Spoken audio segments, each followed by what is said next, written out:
Umarangkada na ang mobile shower na handog ng Maynilad sa Caloocan. Magagamit daw ito sa mga lugar na kapos sa tubig at tinamaan ng kalamidad. Nasa frontline ng balitang yan si Laila Pangilinan. Oh, shower! Shower kayo dyan!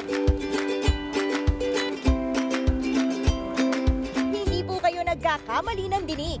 Ligo po ang iniaalok ng mini container van na yan.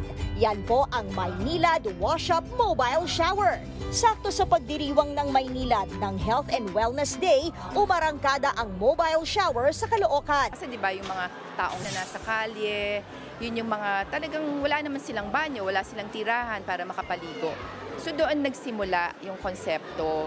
Ngayon, meron kami nito na po pwedeng gamitin para sa mga homeless at the same time sa iba't ibang pang mga proyekto. May 4 na shower rooms ang mga mobile shower. Katabi nito ang isang water tanker na kayang mag-supply ng tubig para makaligo ang 250 tao sa loob ng isang araw. Libre na din ang mga sabon at shampoo na galing sa mga sinusuportahan nilang komunidad. Ang mga tuwalya naman, ni-recycle pa mula sa lumang uniform ng mga taga-Maynilad. Isa sa mga sumampol sa mobile shower si Georgie at ang kanyang baby. Araw-araw naman po naliligo kaso magigib lang. Mahirap po, magigib pa po dun. Approved naman sa Metropolitan Waterworks and Sewerage System ang mobile shower.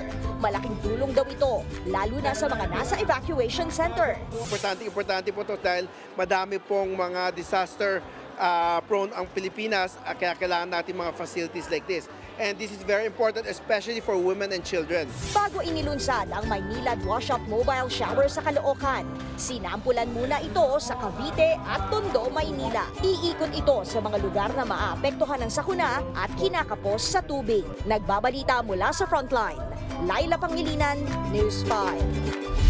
Si Maynilad Chairman Manny V. Pangilinan ay chairman din ng TV5. Mga kapatid, Julius Babaw po. Iba na ang may alam at may pakialam sa panahon ngayon. Para sa frontline ng mga balita, mag-follow at mag-subscribe sa social media pages ng News 5.